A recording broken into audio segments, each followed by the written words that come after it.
नमस्कार दोस्तों, स्वागत है आपका अपने YouTube channel JJD learning point में। मैं हूं शिवदत्त सिंह। गाइज, इसके पहले की वीडियो में 11th और 12th स्टैंडर्ड का चैप्टर रिडॉक्स चैप्टर अपलोड है और उस चैप्टर में लास्ट लेक्चर में आपने पेरोक्साइड कंटेनिंग कंपाउंड में ऑक्सीडेशन नंबर फाइंड करना सीखा था। आज के इस वीडियो में मैं आपको एक क्वेश्चन कराऊंगा जो कई कॉम्पिटेटिव एग्जाम्स में पूछा भी गया है। उसके बाद में हम आपको ऑक्सीकरण संख्या और संयोजकता में अंतर बताएंगे। फिर रिडॉक्स अपक्रिया के प्रकार को डिटेल में समझेंगे। आइए देखते हैं कि क्वेश्चन क्या है। क्वेश्चन देख लेते हैं दोस्तों।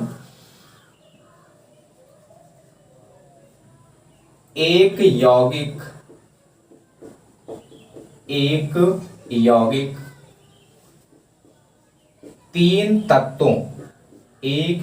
तीन तत्वों ए बी व सी से मिलकर बना है। एक यौगिक तीन तत्वों ए बी व सी से मिलकर बना है। यदि तत्व ए की ऑक्सीकरण संख्या +2,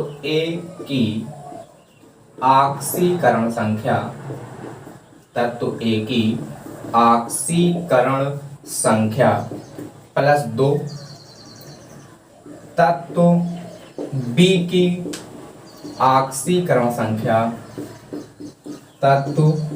बी की ऑक्सीकरण संख्या +5 व तत्व सी की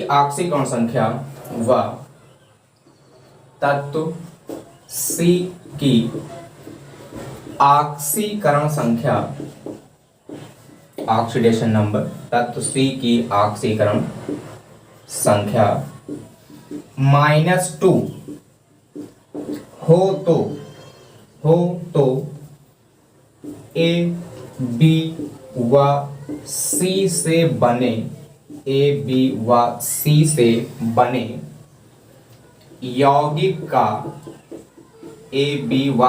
बने यौगिक का संभावित सूत्र क्या होगा। यहां पर 4 ऑप्शन आपको दिए गए हैं। फर्स्ट ऑप्शन है A3BC4 होल ट्वाइस।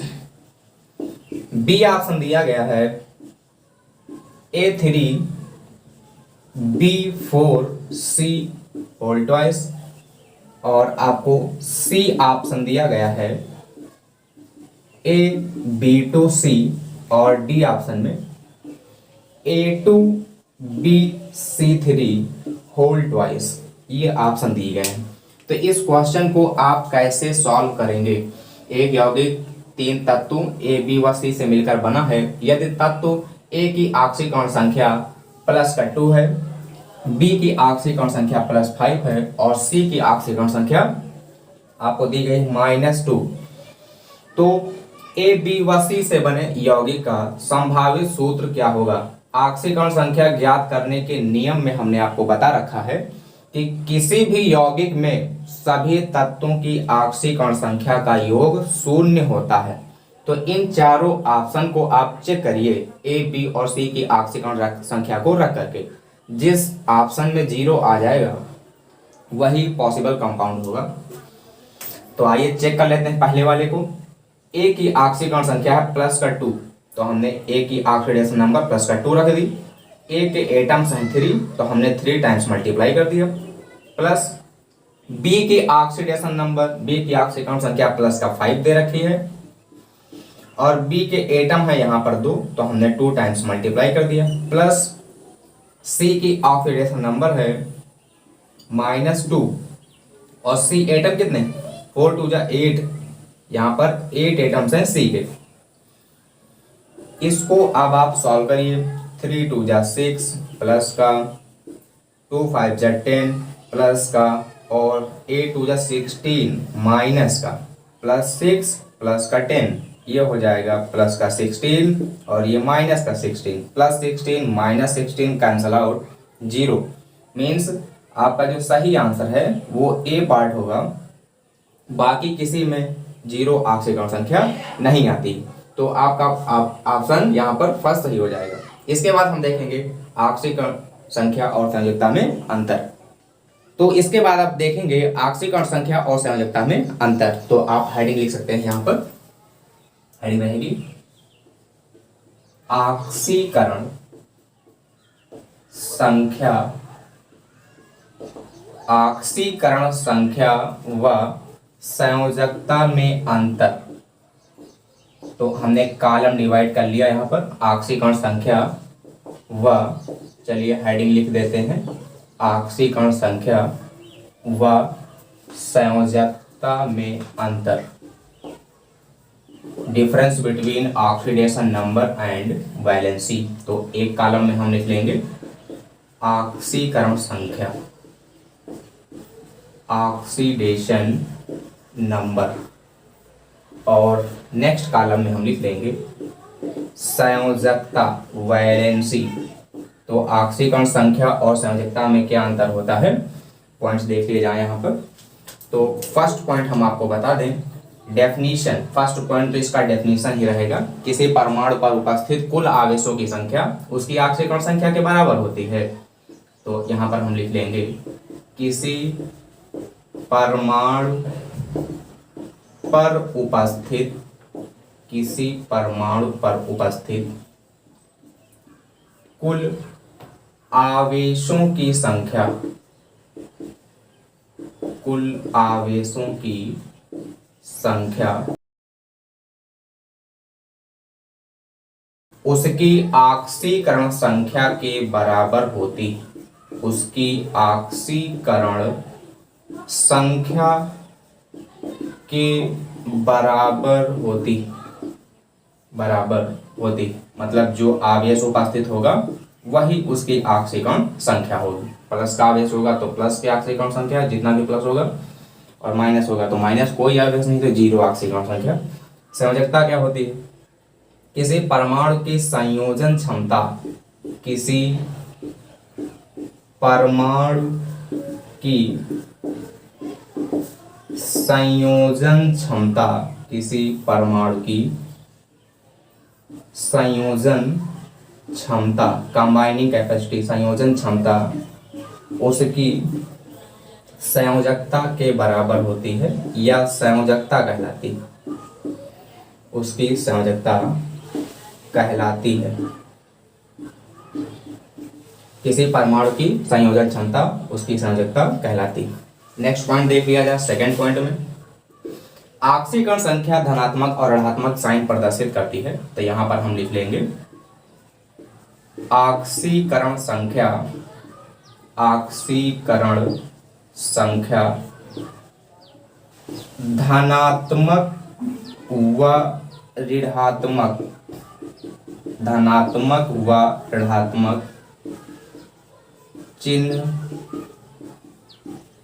प्रदर्शित करती, ऑक्सीडेशन नंबर शो पॉजिटिव और नेगेटिव साइन। लेकिन ध्यान रहे कि संयोजकता कभी भी धनात्मक और ऋणात्मक चिन्ह प्रदर्शित नहीं करती, यह कभी धनात्मक व ऋणात्मक चिन्ह, धनात्मक व ऋणात्मक चिन्ह प्रदर्शित नहीं करती। संयोजकता कभी भी पॉजिटिव और नेगेटिव साइन शो नहीं करती है। और नेक्स्ट पॉइंट, थर्ड पॉइंट क्या है कि ऑक्सीडेशन नंबर फ्रैक्शनल हो सकती है, भिन्नात्मक हो सकती है। तो हम लिख सकते हैं ऑक्सीकरण संख्या, ऑक्सीकरण संख्या भिन्नात्मक हो सकती है, ऑक्सीकरण संख्या भिन्नात्मक हो सकती है, इट कैन बी फ्रैक्शनल, हो सकती, लेकिन संयोजकता कभी भी भिन्नात्मक नहीं हो सकती। यह कभी भी भिन्नात्मक नहीं होती, यह कभी भी भिन्नात्मक नहीं होती है। लास्ट पॉइंट देख लिया जाए, फोर्थ पॉइंट, ऑक्सीकरण संख्या शून्य हो सकती है, ऑक्सीकरण संख्या शून्य हो सकती है, इट कैन बी जीरो, ऑक्सीकरण संख्या शून्य हो सकती है लेकिन संयोजकता कभी भी शून्य नहीं हो सकती। Helium, argon, helium, neon, argon, krypton, xenon, radon को छोड़ करके, मीन्स शून्य समूह को छोड़ करके, यह कभी भी शून्य नहीं होती, यह कभी भी शून्य नहीं होती। किसको छोड़ करके? शून्य समूह को छोड़कर, मीन्स शून्य समूह की जो ऑक्सीकरण संख्या होती है, सॉरी संयोजकता होती है, वो शून्य होती। शून्य समूह में कौन कौन आता है?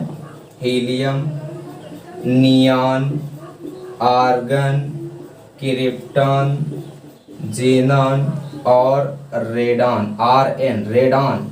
इसकी डिस्कवरी की थी डॉर्न ने, रेडॉन डिस्कवर्ड बाय डॉर्न। इसका यूज करते हैं कैंसर रोग के उपचार में, it is used in treatment of cancer. तो एक बार देख लेते हैं ऑक्सीकरण संख्या और संयोजकता में अंतर क्या है। किसी परमाणु पर उपस्थित कुल आवेशों की संख्या उसकी ऑक्सीकरण संख्या के बराबर होती है, और परमाणु की संयोजन क्षमता, the combining capacity of elements is called valency. Next, ऑक्सीकरण संख्या धनात्मक व ऋणात्मक चिन्ह प्रदर्शित करती है और संयोजकता कभी भी धनात्मक और ऋणात्मक चिन्ह प्रदर्शित नहीं करती। इसके बाद में नेक्स्ट पॉइंट है ऑक्सीकरण संख्या भिन्नात्मक हो सकती है, oxidation number can be zero और फ्रैक्शनल। यहाँ पर संयोजकता कभी भी भिन्नात्मक नहीं होती। ऑक्सीकरण संख्या शून्य हो सकती है लेकिन संयोजकता कभी भी शून्य नहीं हो सकती। किसको छोड़ करके? शून्य समूह को छोड़ करके। इसमें कौन कौन आता है? हीलियम, नियॉन, आर्गन, क्रिप्टन, जीनन और रेडॉन। इसके बाद हम पढ़ेंगे रिडॉक्स अभिक्रिया के प्रकार। तो अब आप देखेंगे रिडॉक्स अभिक्रिया के प्रकार। रिडॉक्स अभिक्रिया की डेफिनेशन इसके पहले आपको लेक्चर में एक्सप्लेन कर दिया गया है।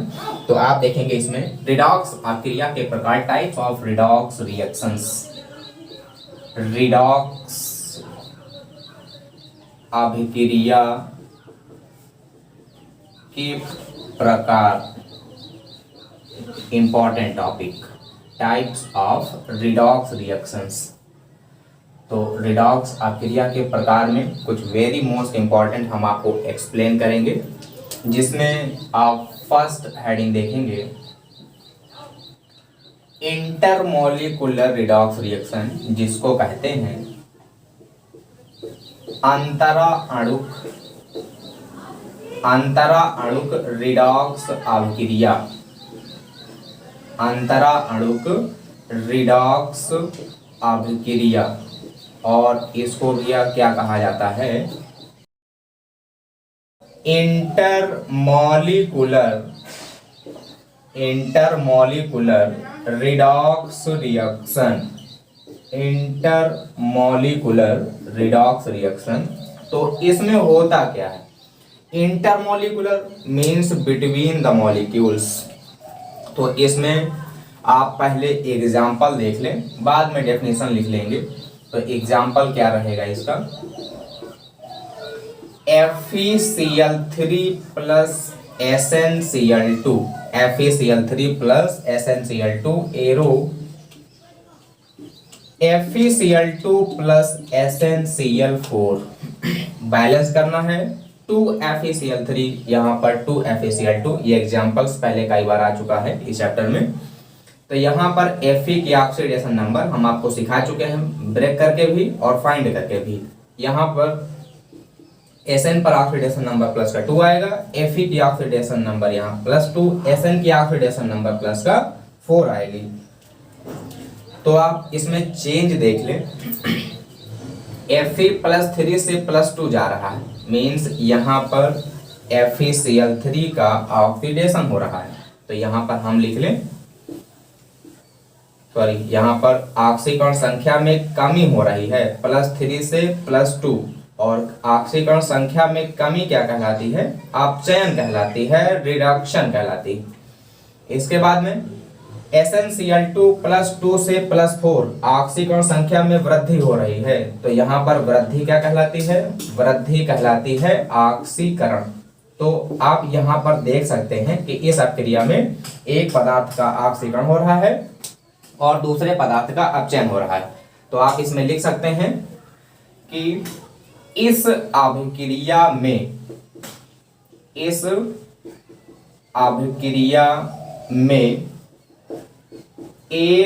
पदार्थ का ऑक्सीकरण, इस अभिक्रिया में एक पदार्थ का ऑक्सीकरण तथा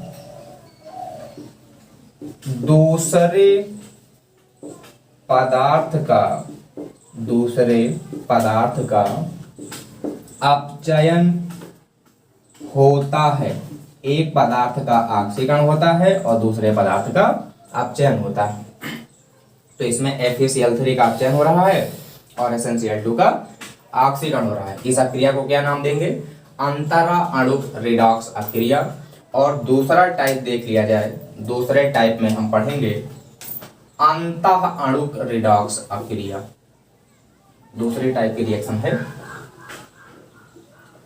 अंतः अणुक रिडॉक्स अभिक्रिया। अंतः अणुक रिडॉक्स अभिक्रिया। अंतः अणुक रिडॉक्स अभिक्रिया को क्या कहा जाता है? इसको बोलते हैं intramolecular redox reaction. Intramolecular redox reaction का भी सबसे पहले आप एग्जाम्पल देख लें, बस डेफिनेशन आपको क्लियर हो जाएगी। तो यहाँ का एग्जाम्पल है KClO3 पोटेशियम क्लोरेट। इसको जब गर्म करते हैं तो ये ब्रेक हो जाता है KCl और O2 में। बैलेंस करना है, यहाँ पर 2 KClO3, यहाँ पर 2 KCl और 3 O2 बनेगा। तो इसमें ऑक्सीडेशन नंबर फाइंड कर लीजिए। आपको फाइंड करना हम सिखा चुके हैं।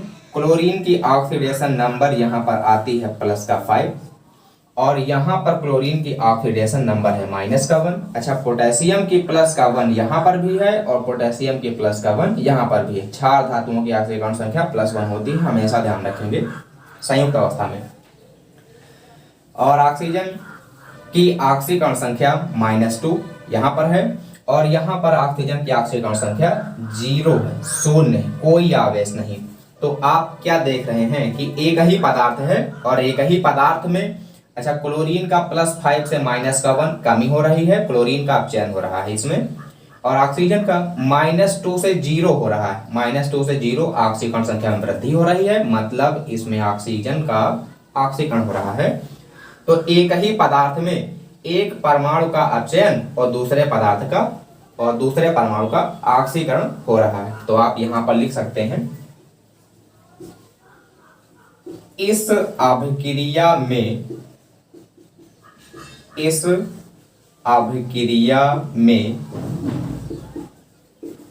एक ही पदार्थ में एक परमाणु का ऑक्सीकरण व दूसरे परमाणु का ऑक्सीकरण व दूसरे परमाणु का अपचयन होता है। दूसरे परमाणु का अपचयन होता है। डेफिनेशन आपको क्लियर हो गई होगी एग्जाम्पल से। तो यहाँ पर हम आपको एक्सप्लेन कर दें। क्लोरीन +5 से -1 कमी हो रही है और कमी कहलाती है अपचयन। KClO3 में पोटेशियम क्लोरेट नाम है इसका, पोटेशियम क्लोरेट, क्लोरीन का हो रहा है अपचयन और इसमें ऑक्सीजन है -2 और यहाँ पर ऑक्सीजन है 0। तो -2 से 0 ऑक्सीकरण संख्या में वृद्धि हो रही है अवृद्धि कहलाती है ऑक्सीकरण। तो भैया एक ही पदार्थ में मतलब पोटेशियम क्लोरेट में क्लोरीन का अपचयन हो रहा है और ऑक्सीजन का ऑक्सीकरण हो रहा है। तो इसके बाद नेक्स्ट थर्ड नंबर डेफिनेशन देख लिया जाए, थर्ड नंबर प्रकार देख लिया जाए। और थर्ड नंबर है असमानुपातन अभिक्रिया, असमानुपातन रिडॉक्स अभिक्रिया, असमानुपातन रिडॉक्स अभिक्रिया। इसमें क्या होता है असमानुपातन रिडॉक्स अभिक्रिया? इसको बोलते हैं डिस्प्रपोर्शनेशन रिएक्शन। इसे ऑटो रिडॉक्स अभिक्रिया भी कहा जाता है। ऑटो रिडॉक्स अभिक्रिया, स्वतः रिडॉक्स अभिक्रिया भी कहा जाता है। इसका भी एग्जाम्पल देख लीजिए आप, एग्जाम्पल देख लें फिर आपको हम एक्सप्लेन करते हैं। तो यहाँ का एग्जाम्पल आप ध्यान रखेंगे, क्लोरीन और क्लोरीन की रिएक्शन हम करा रहे हैं कास्टिक सोडा के साथ, सोडियम हाइड्रोक्साइड के साथ। और सोडियम हाइड्रोक्साइड का यहाँ पर जो माध्यम है कोल्ड और डाइल्यूट, ठंडा व तन सोडियम हाइड्रोक्साइड लिया गया है। तो यहाँ पर बनता क्या है, NaCl बनता है, NaClO बनता है और साथ में H2O का रिमूवल होता है। तो यहाँ पर बैलेंसिंग आपको बता दें, 2NaOH ले लीजिए, पूरी रिएक्शन बैलेंस है। NaClO का नाम है सोडियम हाइपोक्लोराइट, ठीक है ना, ध्यान रखेंगे। अच्छा, इसमें परिवर्तन क्या हो रहा है, सोडियम की ऑक्सीकरण संख्या +1, ऑक्सीजन की -2, हाइड्रोजन का +1। ये सब आपको सिखाया जा चुका है नियम में। यहाँ पर भी सोडियम की ऑक्सीकरण संख्या +1 है, क्लोरीन का -1 है। और यहाँ पर सोडियम की ऑक्सीकरण संख्या +1, ऑक्सीजन की -2 और क्लोरीन का +1, हाइड्रोजन का यहाँ पर +1 और ऑक्सीजन का -2 ऑक्सीकरण संख्या है। और यहाँ पर क्लोरीन की ऑक्सीकरण संख्या है 0, क्योंकि कोई आवेश नहीं। तो आप परिवर्तन बताएं, इसमें परिवर्तन क्या हो रहा है, सोडियम, ऑक्सीजन और हाइड्रोजन, इनकी ऑक्सीकरण संख्या में परिवर्तन नहीं हो रहा है। तो परिवर्तन किस में हो रहा है, क्लोरीन 0 से -1 हो रहा है, क्लोरीन 0 से -1। और इसके बाद क्लोरीन का ही 0 से +1 हो रहा है, मतलब 0 से -1 अपचयन हो रहा है और 0 से +1 ऑक्सीकरण हो रहा है। कहने का मतलब ये है कि इस अभिक्रिया में एक ही परमाणु का ऑक्सीकरण और उसी परमाणु का अपचयन होता है। तो यहाँ पर हम डेफिनेशन आपको बता दें, इस अभिक्रिया में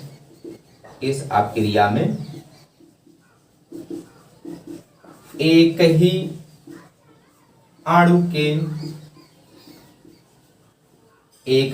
अणु के परमाणु का ऑक्सीकरण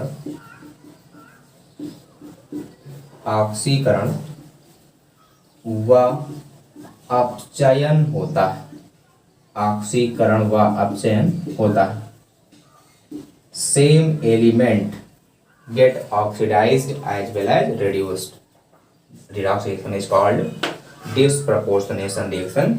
इस अभिक्रिया में एक ही अणु के एक परमाणु का ऑक्सीकरण व अपचयन होता है। तो क्लोरीन का यहाँ पर 0 से -1 और +1 होता है। और एक चीज आप ध्यान रखेंगे, कॉम्पिटेटिव लेवल में क्वेश्चन पूछा गया है, क्लोरीन की अभिक्रिया या कोई भी हाइड्रोजन आप ले लेंगे, ठंडे और तन सोडियम हाइड्रोक्साइड से रिएक्शन करेंगे तो ऑक्सीडेशन नंबर में चेंज क्या आता है, 0 से -1 और +1। अगर इसका माध्यम बदल दिया जाए, गर्म और सांद्र कर दिया जाए, तो बैलेंसिंग में आप यहाँ पर 6NaOH लेंगे, 5NaCl बनेगा और NaClO3 बनता है। तो यहाँ पर क्लोरीन की ऑक्सीडेशन नंबर 0 होगी और जो NaCl बनेगा उसमें क्लोरीन के -1 और जो NaClO3 बनता है उसमें क्लोरीन की ऑक्सीडेशन नंबर +5 आती है। इसके बाद हम आपको नोट में एक पॉइंट बता देते हैं, ध्यान रखेंगे आप इसको।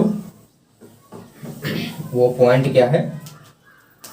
नोट, योग अभिक्रियाएं या कह लें योग अभिक्रिया, अपघटन अभिक्रिया, योग अभिक्रिया, अपघटन अभिक्रिया, विस्थापन अभिक्रिया। और विस्थापन में धातु और अधातु विस्थापन दोनों, धातु व अधातु विस्थापन अभिक्रिया,